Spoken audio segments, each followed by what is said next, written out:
स्वामी विवेकानंद द्वारा रचित राजयोग पतंजलि योगसूत्र आमे पाठ करूथिलु।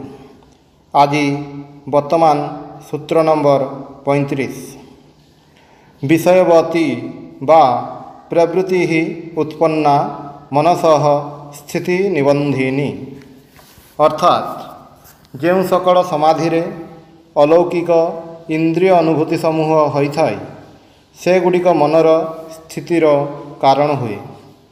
धारणा अर्थात एकाग्रतार ही यह आपे आपे आसी थाए। योगी माने कहती जदि नासिकाग्र रे मन एकाग्र करा जाए तेबे अल्प केते दिन मध्य ही अद्भुत सुगंध आघ्राण करा जाई थाए। एहीपरि जिह्वा मूल मन को एकाग्र कले मधुर शब्द शुणा जाए। जिह्वा अग्रे एहीपरि कले दिव्य रस आस्वाद हुए। जिह्वार मध्यांश मन को संयम कले स्पर्श अनुभूति हुए। तालुरे मन संयम कले दिव्य रूप सकल देखा मिले। कौन सी अस्थिर चित्त व्यक्ति जदि जग साधना काल यार सत्यता विषय संदिहान हुए सेतेबेले एही सकल अनुभूति तार संदेह को दूर करदेव एवं से अध्यवसाय सहकारे पुनः साधना करने को लागिवो। सूत्र नंबर 36 विषका बा ज्योतिष्मति अर्थात शक रहित ज्योतिष्मान पदार्थर ध्यान द्वारा मध्य समाधि हुए। यह अन्य एक प्रकार समाधि। ध्यान कर जेपरिक हृदय मध्य गोटे पद्म रही ताहार पाखुड़ा अधमुख ता मध्य देई सुषुम्ना जाइछि। तापर पूरक कर परे रेचक करिवा समय चिंता कर जे पाखुड़ा सहित यही पद्म ऊर्ध्वमुख होइछि एवं यही पद्म मध्य दिव्य ज्योति रही। यही ज्योतिर ध्यान कर। सूत्र नंबर 37 वीतराग विषय बा चित्तम अर्थात अथवा जो हृदय समग्र इंद्रिय विषय रे आसक्ति परित्याग करिछि ताहार ध्यान द्वारा मध्य चित्त स्थिर होता है। कौन सी महापुरुष जहांग प्रति तुमर खूब श्रद्धा अच्छी अथवा कौन सी साधु जहां को तुम्हें संपूर्ण रूपे अनासक्त बोली जान तांग हृदयर चिंता कर। जहांग अंतकरण सर्व विषय अनासक्त होइछि तांग हृदयर चिंता कले तुमर अंतकरण शांत हेबो। यह जदि करने को समर्थन हुआ तेबे आउ गोटिए उपाय अछि। सूत्र नंबर 38 स्वप्न निद्रा ज्ञानालंबनं बा अर्थात अथवा स्वप्न अवस्था केबे केबे जो अपूर्व ज्ञान लाभ हुए ताहार किंबा निद्रा बा सुसुप्ति अवस्था लब्ध सात्विक सुखर ध्यान कले मध्य चित्त प्रशांत हुए। केबे केबे कौन सी व्यक्ति एपरी स्वप्न देखती जे तांग सहित देवता माने कथबार्ता करुछंती एवं से जेपरी एक प्रकार भावावेश विभोर होई रहिछंती। पवन रे अपूर्व संगीत ध्वनि भासी आसुची से ताहा शुणुछंती। एही स्वप्न अवस्था से एक अद्भुत आनंद अनुभव करती। जागरण परे मध्य एही स्वप्नर स्मृति तांक अंतर रे दृढ़बद्ध होई रहे। एही स्वप्नटी को सत्य बोली चिंता कर। एहार ध्यान कर। तुम्हें जदि एथिरे मध्य समर्थन हुआ तेबे तुम इच्छा अनुसार जेकोसी पवित्र वस्तुर ध्यान कर। सूत्र नंबर 39 यथा अभिमत ध्यानात्वा अर्थात अथवा जेकोसी जिनिस तुम निकट में भल बोली बोध हुए ताहार ध्यान द्वारा मध्य समाधि लाभ हुए। अवश्य तात्पर्य यह नुहे जे तुम्हें जेकोसी असत विषय रे ध्यान करिपार। सूत्रर अर्थ हेउछि जेकोसी सत विषय को तुम्हें भल पाओ, जेकोसी स्थान को तुम्हें खूब भल पाओ, जेकोसी दृश्य तुमको भल लगे ଯେକୌଣସି ଭାବକୁ ତୁମେ ଖୁବ୍ ଭଲ ପାଉ, ଯେଉଁଥିରେ ତୁମର ଚିତ୍ତ ଏକାଗ୍ର ହୁଏ, ତାହାର ଚିନ୍ତା କର। ସୂତ୍ର ନମ୍ବର 40। ପରମାଣୁ ପରମ ମହତ୍ଵ ଅନ୍ତଃ ଅସ୍ୟ ବଶୀକାରଃ। ଅର୍ଥାତ୍ ଏହିପରି ଧ୍ୟାନ କରୁ କରୁ ପରମାଣୁରୁ ଆରମ୍ଭ କରି ଅତିଶୟ ବୃହତ୍ ପଦାର୍ଥ ପର୍ଯ୍ୟନ୍ତ ଯେକୌଣସି ବିଷୟରେ ତାର ମନ ଅବ୍ୟାହତ ଗତି ଲାଭ କରେ। ମନ ଏହି ଅଭ୍ୟାସ ଦ୍ୱାରା ଅତି ସୂକ୍ଷ୍ମରୁ ବୃହତ୍ତମ ବସ୍ତୁ ପର୍ଯ୍ୟନ୍ତ ସହଜରେ ଧ୍ୟାନ କରିପାରେ। ଫଳସ୍ୱରୂପ ବୃତ୍ତି ରୂପକ ମନର ତରଙ୍ଗ ଗୁଡ଼ିକ କ୍ଷଣତର ହୋଇଆସିବ। ସୂତ୍ର ନମ୍ବର 41। କ୍ଷଣ ବୃତ୍ତେଃ ଅଭିଜାତସ୍ୟ ଏବ ମଣେଃ ଗ୍ରହିତ୍ରୀ ଗ୍ରହଣ ଗ୍ରାହ୍ୟେଷୁ ତତ୍ସ୍ଥ ତତ୍ ଅଞ୍ଜନତା ସମାପତିଃ। ଅର୍ଥାତ୍ ଯେଉଁ ଯୋଗୀଙ୍କର ଚିତ୍ତବୃତ୍ତି ଗୁଡ଼ିକ ଏହିପରି କ୍ଷଣ ହୋଇଯାଏ, ତାଙ୍କ ଚିତ୍ତ ସେତେବେଳେ ଶୁଦ୍ଧ ସ୍ଫଟିକ ଯେପରି ଭିନ୍ନ ଭିନ୍ନ ବର୍ଣ୍ଣଯୁକ୍ତ ବସ୍ତୁ ସମ୍ମୁଖରେ ତତ୍ସଦୃଶ ବର୍ଣ୍ଣ ଓ ଆକାର ଧାରଣ କରେ, ଠିକ୍ ସେହିପରି ଗ୍ରହିତା, ଗ୍ରହଣ ଓ ଗ୍ରାହ୍ୟ ବସ୍ତୁରେ ଅର୍ଥାତ୍ ଆତ୍ମା, ମନ ଓ ବାହ୍ୟ ବସ୍ତୁରେ ଏକାଗ୍ରତା ଓ ଏକୀଭାବ ପ୍ରାପ୍ତ ହୁଏ। ଏହିପରି ଏକନିଷ୍ଠ ଧ୍ୟାନ କରିବା ଦ୍ୱାରା କ'ଣ ଫଳ ଲାଭ ହୁଏ? ଆମର ସ୍ମରଣ ଅଛି ଯେ ଗୋଟିଏ ସୂତ୍ରରେ ପତଞ୍ଜଳି ଭିନ୍ନ ଭିନ୍ନ ପ୍ରକାରର ସମାଧି ବର୍ଣ୍ଣନା କରିଛନ୍ତି। ପ୍ରଥମ ସମାଧି ସ୍ଥୂଳ ବିଷୟକ, ଦ୍ୱିତୀୟଟି ସୂକ୍ଷ୍ମ ବିଷୟକୁ ନେଇ, ପରେ କ୍ରମଶଃ ଆହୁରି ସୂକ୍ଷ୍ମାତିସୂକ୍ଷ୍ମ ବସ୍ତୁ ଆମର ସମାଧିର ବିଷୟ ହୁଏ। ଏହି ସକଳ ସମାଧିର ଅଭ୍ୟାସ ଦ୍ୱାରା ସ୍ଥୂଳ ପରି ସୂକ୍ଷ୍ମ ବିଷୟ ଉପରେ ମଧ୍ୟ ଆମେ ସହଜରେ ଧ୍ୟାନ କରିପାରୁ। ଏହି ଅବସ୍ଥାରେ ଯୋଗୀ ତିନୋଟି ବସ୍ତୁ ଦେଖିଥାନ୍ତି: ଗ୍ରହିତା, ଗ୍ରାହ୍ୟ ଓ ଗ୍ରହଣ, ଅର୍ଥାତ୍ ଆତ୍ମା, ବିଷୟ ଓ ମନ। ତିନି ପ୍ରକାର ଧ୍ୟାନର ବିଷୟ ଆମମାନଙ୍କୁ ଦିଆହୋଇଛି। ପ୍ରଥମତଃ ସ୍ଥୂଳ, ଯଥା ଶରୀର ବା ଜଡ଼ ପଦାର୍ଥ ସକଳ। ଦ୍ୱିତୀୟତଃ ସୂକ୍ଷ୍ମ ବସ୍ତୁସମୂହ, ଯଥା ମନ ବା ଚିତ୍ତ ଆଦି। ତୃତୀୟତଃ ଗୁଣବିଶିଷ୍ଟ ପୁରୁଷ, ଅର୍ଥାତ୍ ଅସ୍ମିତା ବା ଅହଙ୍କାର। ଏଠାରେ ଆତ୍ମା କହିଲେ ତାର ଯଥାର୍ଥ ସ୍ୱରୂପକୁ ବୁଝାଉନାହିଁ। ଅଭ୍ୟାସ ଦ୍ୱାରା ଯୋଗୀ ଏହି ସକଳ ଧ୍ୟାନରେ ଦୃଢ଼ ପ୍ରତିଷ୍ଠ ହୋଇଥାନ୍ତି। ସେତେବେଳେ ତାଙ୍କର ଏତେ ଏକାଗ୍ରତା ଶକ୍ତି ଲାଭ ହୁଏ ଯେ ଯେତେବେଳେ ସେ ଧ୍ୟାନ କରନ୍ତି, ସେତେବେଳେ ଅନ୍ୟାନ୍ୟ ବସ୍ତୁଠାରୁ ମନକୁ ଅଲଗା କରିଦେଇପାରନ୍ତି। ସେ ଯେଉଁ ବିଷୟରେ ଧ୍ୟାନ କରନ୍ତି, ତାହା ସହିତ ଏକ ହୋଇଯାଆନ୍ତି। ଯେତେବେଳେ ସେ ଧ୍ୟାନ କରନ୍ତି, ସେ ଯେପରି ଖଣ୍ଡିଏ ସ୍ଫଟିକ ତୁଲ୍ୟ ହୋଇଯାଆନ୍ତି। ପୁଷ୍ପ ନିକଟରେ ସ୍ଫଟିକ ରହିଲେ ଏହି ସ୍ଫଟିକ ପୁଷ୍ପର ରଙ୍ଗ ସହିତ ଏକ ହୋଇଯାଏ। ଯଦି ପୁଷ୍ପଟି ଲୋହିତ ହୁଏ, ତେବେ ସ୍ଫଟିକଟି ମଧ୍ୟ ଲୋହିତ ଦେଖାଯାଏ। ଯଦି ପୁଷ୍ପଟି ନୀଳ ହୁଏ, ତେବେ ସ୍ଫଟିକଟି ମଧ୍ୟ ନୀଳ ଦେଖାଯାଏ। ସୂତ୍ର ନମ୍ବର 42। ତତ୍ର ଶବ୍ଦାର୍ଥ ଜ୍ଞାନ ବିକଳ୍ପୈଃ ସଂକୀର୍ଣ୍ଣା ସବିତର୍କା ସମାପତ୍ତିଃ।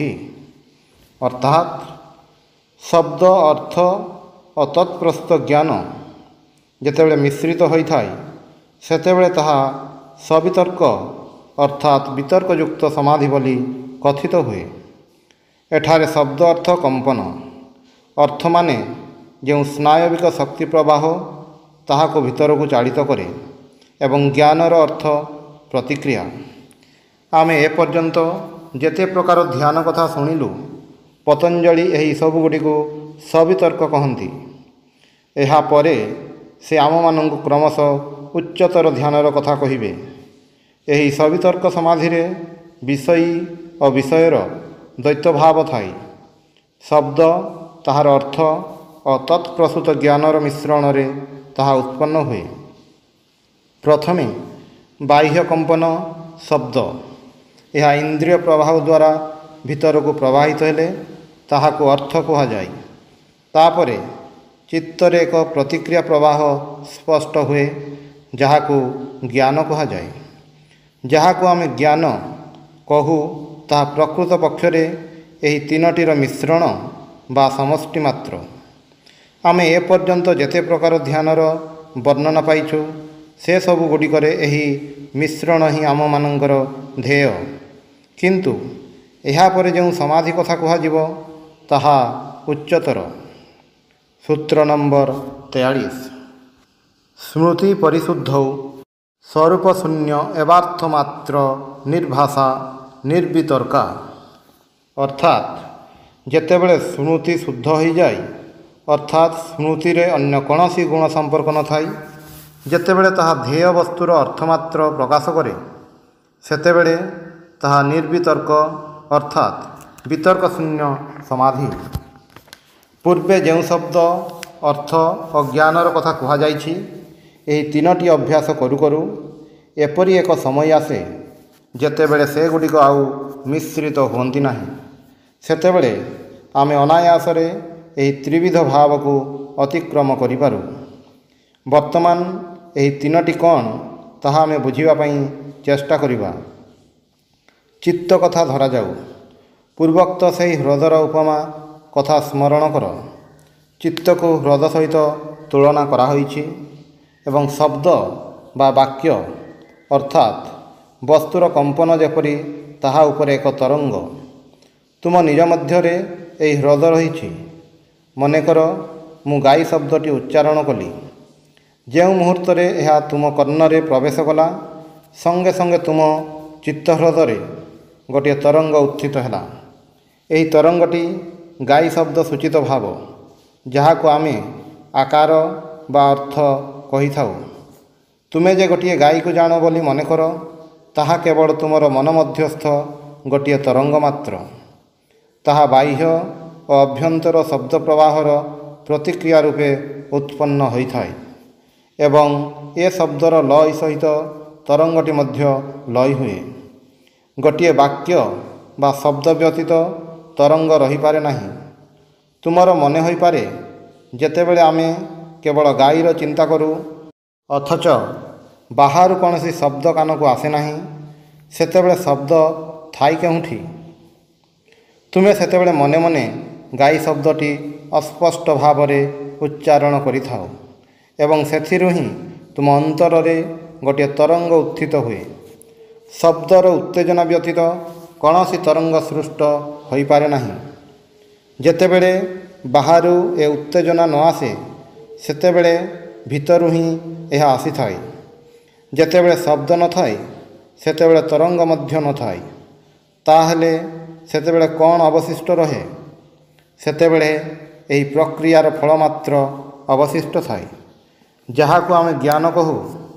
ଏହି ତିନୋଟି ଆମ ମନରେ ଏତେ ଦୃଢ଼ବଦ୍ଧ ହୋଇ ରହିଛନ୍ତି ଯେ ଆମେ ସେମାନଙ୍କୁ ପୃଥକ୍ କରିପାରୁନାହୁଁ।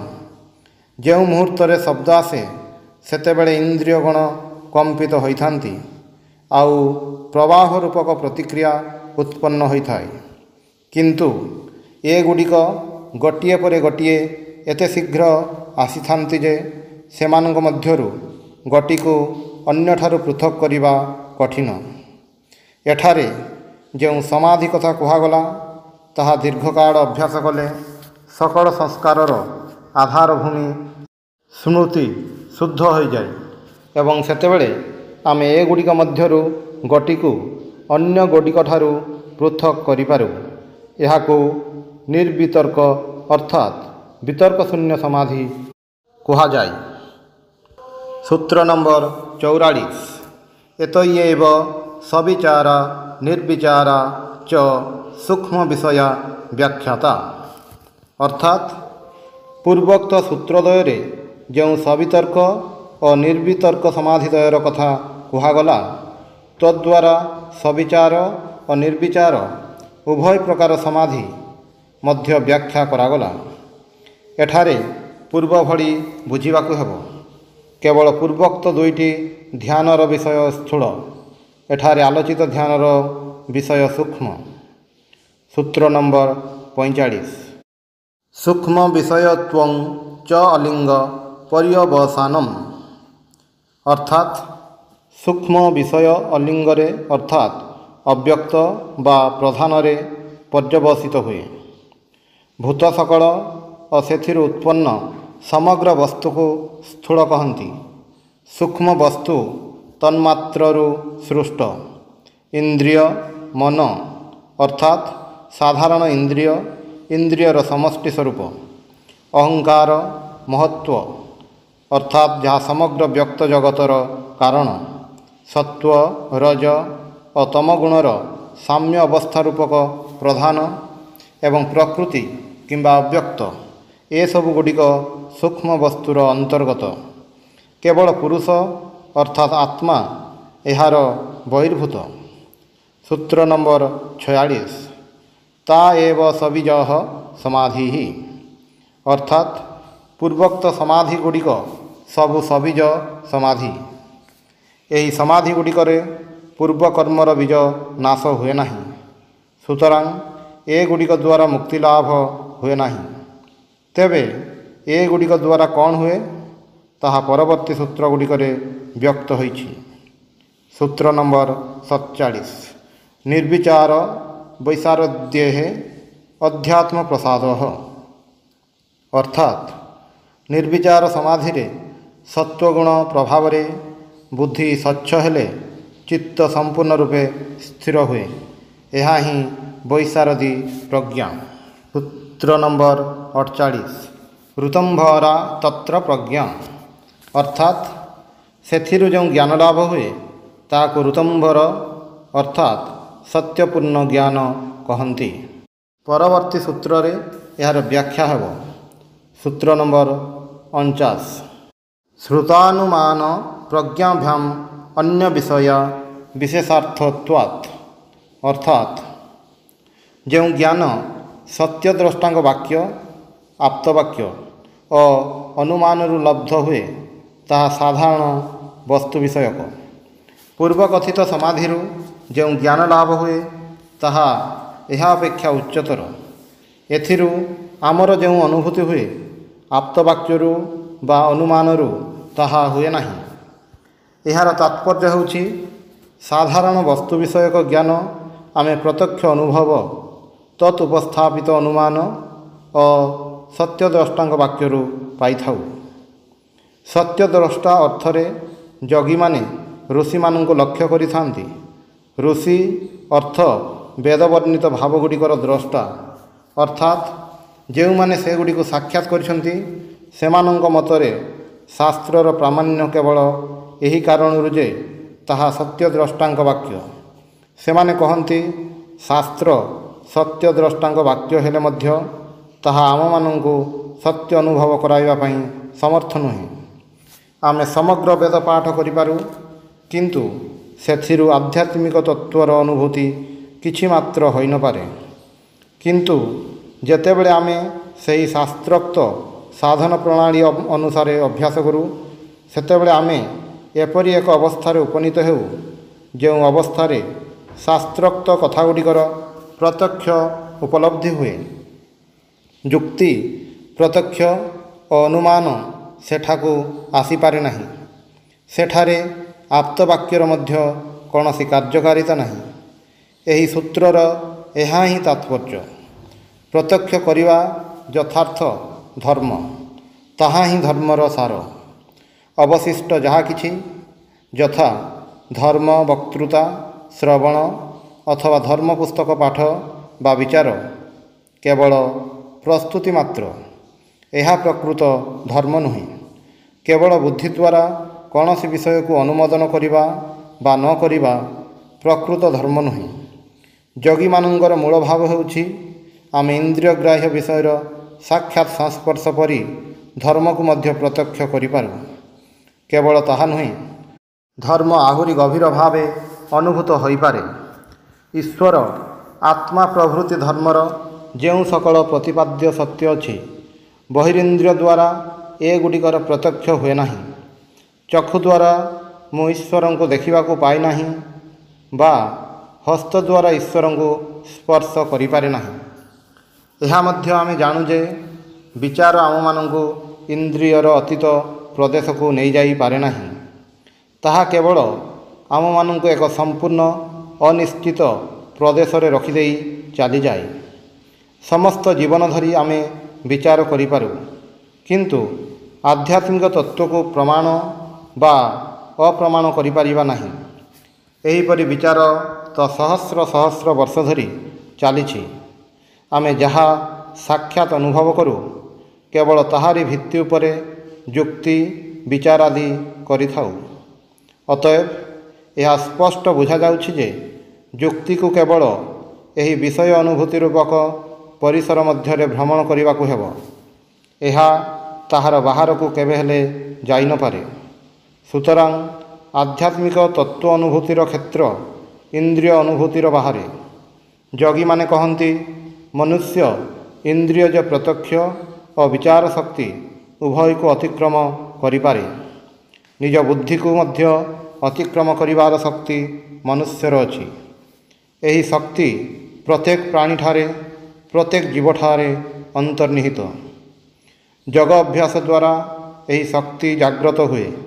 ସେତେବେଳେ ମନୁଷ୍ୟ ବିଚାରର ସୀମା ଅତିକ୍ରମ କରି ତର୍କର ଅଗମ୍ୟ ବିଷୟ ସମୂହ ପ୍ରତ୍ୟକ୍ଷ କରେ। ସୂତ୍ର ନମ୍ବର 50। ତତ୍ଜ ସଂସ୍କାର ଅନ୍ୟ ସଂସ୍କାର ପ୍ରତିବନ୍ଧୀ। ଅର୍ଥାତ୍ ଏହି ସମାଧିଜାତ ସଂସ୍କାର ଅନ୍ୟାନ୍ୟ ସଂସ୍କାରର ପ୍ରତିବନ୍ଧୀ ହୁଏ। ଅର୍ଥାତ୍ ଅନ୍ୟାନ୍ୟ ସଂସ୍କାରକୁ ଆଉ ଆସିବାକୁ ଦିଏ ନାହିଁ। ଆମେ ପୂର୍ବ ସୂତ୍ରରେ ଦେଖିଛୁ ଯେ ଏହି ଜ୍ଞାନାତୀତ ଭୂମିକୁ ଯିବାର ଏକମାତ୍ର ଉପାୟ ହେଉଛି ଏକାଗ୍ରତା।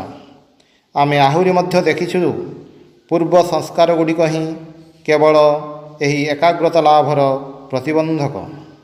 ତୁମେ ସମସ୍ତେ ଲକ୍ଷ୍ୟ କରିଥିବ ଯେ ଯେତେବେଳେ ତୁମେମାନେ ମନକୁ ଏକାଗ୍ର କରିବାକୁ ଚେଷ୍ଟା କର ସେତେବେଳେ ତୁମ ମନକୁ ନାନା ପ୍ରକାର ଚିନ୍ତା ଆସେ। ଯେଉଁ ମୁହୂର୍ତ୍ତରେ ଈଶ୍ୱର ଚିନ୍ତା କରିବାକୁ ଚେଷ୍ଟା କର ଠିକ୍ ସେହି ମୁହୂର୍ତ୍ତରେ ଏହି ସକଳ ସଂସ୍କାର ଜାଗି ଉଠେ। ଅନ୍ୟ ସମୟରେ ଏଗୁଡ଼ିକ ସେତେ ପ୍ରବଳ ନଥାନ୍ତି, କିନ୍ତୁ ଯେତେବେଳେ ଏଗୁଡ଼ିକୁ ଦୂର କରିବାକୁ ଚେଷ୍ଟା କର ସେତେବେଳେ ସେଗୁଡ଼ିକ ନିଶ୍ଚୟ ଆସିବ ଏବଂ ତୁମ ମନକୁ ଆଚ୍ଛନ୍ନ କରିଦେବ। ଏହାର କାରଣ କ'ଣ? ଏକାଗ୍ରତା ଅଭ୍ୟାସ କରିବା ସମୟରେ ଏଗୁଡ଼ିକ ଏତେ ପ୍ରବଳ ହୁଅନ୍ତି କାହିଁକି? ଏହାର କାରଣ ତୁମେ ଏଗୁଡ଼ିକୁ ଦମନ କରିବାକୁ ଚେଷ୍ଟା କରୁଛ ବୋଲି ଏଗୁଡ଼ିକ ତୁମର ବିରୋଧ କରନ୍ତି। ଅନ୍ୟାନ୍ୟ ସମୟରେ କିନ୍ତୁ ସେମାନେ ଏପରି ବଳ ପ୍ରକାଶ କରନ୍ତି ନାହିଁ। ଏହି ଅସଂଖ୍ୟ ପୂର୍ବ ସଂସ୍କାର ଗୁଡ଼ିକ ଚିତ୍ତର କେଉଁ ସ୍ଥାନରେ ଜମା ହୋଇ ରହିଛନ୍ତି ତାହା କିଏ କହିବ? ସେମାନେ ବ୍ୟାଘ୍ର ପରି ଲମ୍ଫ ପ୍ରଦାନ କରି ଆକ୍ରମଣ ପାଇଁ ଯେପରି ସର୍ବଦା ପ୍ରସ୍ତୁତ ହୋଇ ରହିଛନ୍ତି, ଏଗୁଡ଼ିକୁ ଏପରି ପ୍ରତିରୋଧ କରିବାକୁ ହେବ ଯେପରି ଆମେ ଯେଉଁ ଭାବଟିକୁ ହୃଦୟରେ ରଖିବାକୁ ଇଚ୍ଛା କରୁ ସେହି ଭାବଟି କେବଳ ଆସିବ ଓ ଅନ୍ୟାନ୍ୟ ଭାବଗୁଡ଼ିକ ଚାଲିଯିବ। ମନର ଏକାଗ୍ରତା ଶକ୍ତିକୁ ବାଧା ଦେବାର କ୍ଷମତା ସଂସ୍କାର ସମୂହର ଅଛି। ସୁତରାଂ ଯେଉଁ ସମାଧିର କଥା ବର୍ତ୍ତମାନ କୁହାଗଲା ତାହା ଅଭ୍ୟାସ କରିବା ବିଶେଷ ଆବଶ୍ୟକ, କାରଣ ତାହା ଏହି ସଂସ୍କାର ଗୁଡ଼ିକୁ ଦମନ କରିବାରେ ସମର୍ଥ। ଏପରି ସମାଧି ଅଭ୍ୟାସ କରିବା ଦ୍ୱାରା ଯେଉଁ ସଂସ୍କାର ଉତ୍ଥିତ ହେବ ତାହା ଏତେ ପ୍ରବଳ ଯେ ଅନ୍ୟାନ୍ୟ ସଂସ୍କାରକୁ ତାହା ବଶୀଭୂତ କରି ରଖିବ। ସୂତ୍ର ନମ୍ବର 51। ତସ୍ୟ ଅପି ନିରୋଧେ ସର୍ବନିରୋଧାତ୍ ନିର୍ବୀଜଃ ସମାଧି। ଅର୍ଥାତ୍ ଯେଉଁ ସଂସ୍କାର ଅନ୍ୟାନ୍ୟ ସମସ୍ତ ସଂସ୍କାରକୁ ଅବରୁଦ୍ଧ କରେ ତାହାକୁ ମଧ୍ୟ ଅବରୋଧ କରିପାରିଲେ ସମୁଦାୟ ନିରୋଧ ହେବାରୁ ନିର୍ବୀଜ ସମାଧି ଲବ୍ଧ ହୁଏ। ତୁମମାନଙ୍କର ଅବଶ୍ୟ ସ୍ମରଣ ଥିବ ଯେ ଆମ ଜୀବନର ଚରମ ଲକ୍ଷ୍ୟ ଏହି ଆତ୍ମାକୁ ସାକ୍ଷାତ ଉପଲବ୍ଧି କରିବା।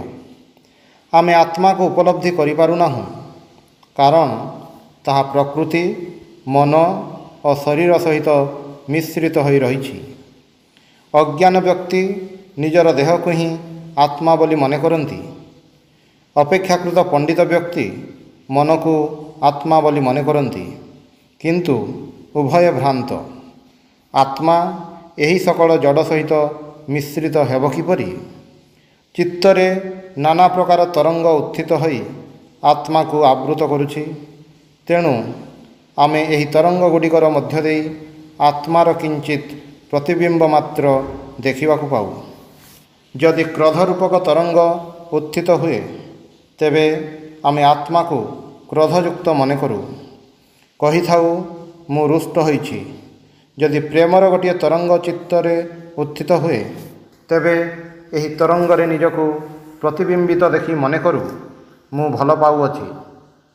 ଯଦି ଦୁର୍ବଳତା ରୂପକ ତରଙ୍ଗ ଆସେ, ତେବେ ସେଥିରେ ମଧ୍ୟ ଆତ୍ମା ପ୍ରତିବିମ୍ବିତ ହୁଅନ୍ତି ଏବଂ ମନେ କରନ୍ତି ମୁଁ ଦୁର୍ବଳ। ଏହି ସଂସ୍କାର ଗୁଡ଼ିକ ଆତ୍ମାର ସ୍ୱରୂପକୁ ଆବୃତ କଲା ମାତ୍ରେ ଏହିସବୁ ବିଭିନ୍ନ ଭାବ ଉଦିତ ହୋଇଥାଏ। ଚିତ୍ତ ହ୍ରଦରେ ଯେତେଦିନ ପର୍ଯ୍ୟନ୍ତ ଗୋଟିଏ ମଧ୍ୟ ତରଙ୍ଗ ଥିବ, ସେତେଦିନ ପର୍ଯ୍ୟନ୍ତ ଆତ୍ମାର ପ୍ରକୃତ ସ୍ୱରୂପ ଅନୁଭୂତ ହେବ ନାହିଁ। ଯେତେଦିନ ଯାଏ ସକଳ ତରଙ୍ଗ ଏକାବେଳକେ ଶାନ୍ତ ହୋଇ ନ ଯାଇଛି, ସେତେଦିନ ପର୍ଯ୍ୟନ୍ତ ଆତ୍ମାର ପ୍ରକୃତ ସ୍ୱରୂପ କେବେ ହେଲେ ପ୍ରକାଶିତ ହେବ ନାହିଁ। ଏହି କାରଣରୁ ପତଞ୍ଜଳି ପ୍ରଥମରୁ ଶିକ୍ଷା ଦେଇଛନ୍ତି, ଏହି ତରଙ୍ଗ ରୂପକ ବୃତ୍ତିଗୁଡ଼ିକ କ'ଣ ଏବଂ ଏଗୁଡ଼ିକୁ ଦମନ କରିବାର ଶ୍ରେଷ୍ଠ ଉପାୟ କ'ଣ। ସେ ଏହା ମଧ୍ୟ କହିଛନ୍ତି ଯେ ଏକ ବୃହତ୍ ଅଗ୍ନି କ୍ଷୁଦ୍ର ଅଗ୍ନିକୁ ଗ୍ରାସ କଲାପରି ଗୋଟିଏ ତରଙ୍ଗକୁ ଏପରି ଭାବରେ ଏତେ ପ୍ରବଳ କରାଯାଏ ଯେ ଅନ୍ୟ ତରଙ୍ଗ ଗୁଡ଼ିକ ଏକାବେଳକେ ସେଥିରେ ଲୁପ୍ତ ହୋଇଯିବେ। ସେତେବେଳେ ଗୋଟିଏ ମାତ୍ର ତରଙ୍ଗ ଅବଶିଷ୍ଟ ରହିବ। ସେତେବେଳେ ତାକୁ ଦମନ କରିବା ସହଜ ହେବ। ଯେତେବେଳେ ତାହା ମଧ୍ୟ ଚାଲିଯିବ, ସେତେବେଳେ ସେହି ସମାଧିକୁ ନିର୍ବୀଜ ସମାଧି କୁହାଯିବ।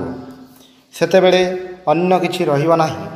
ଆତ୍ମା ନିଜ ସ୍ୱରୂପରେ ନିଜ ମହିମାରେ ଅବସ୍ଥାନ କରିବେ। ଆମେ ସେତିକି ବେଳେ ଜାଣିପାରିବା ଆତ୍ମା ମିଶ୍ର ବା ଯୌଗିକ ପଦାର୍ଥ ନୁହନ୍ତି। ଆତ୍ମା ଜଗତରେ ଏକମାତ୍ର ନିତ୍ୟ ଅମିଶ୍ର ମୌଳିକ ପଦାର୍ଥ। ସୁତରାଂ ଆତ୍ମାର ଜନ୍ମ ନାହିଁ, ମୃତ୍ୟୁ ନାହିଁ। ଆତ୍ମା ଅମର, ଅବିନଶ୍ୱର, ନିତ୍ୟ, ଚୈତନ୍ୟ ଘନ ସତ୍ତା ସ୍ୱରୂପ। ଏହିଠାରେ ଶେଷ ହେଲା ପାତଞ୍ଜଳ ଯୋଗସୂତ୍ରର ସମାଧିପାଦ। ଆମେ ପରବର୍ତ୍ତୀ ପାଠ କରିବା ପାତଞ୍ଜଳ ଯୋଗସୂତ୍ରର ଦ୍ୱିତୀୟ ଅଧ୍ୟାୟ ସାଧନପାଦ। ଏହା ଆମର ପରବର୍ତ୍ତୀ ଭିଡ଼ିଓରେ ଆପଣମାନେ ଶୁଣିବାକୁ ପାଇବେ। ଓಂ ଶାନ୍ତି ଶାନ୍ତି ଶାନ୍ତି। ହରି ଓಂ ତତ୍ସତ୍।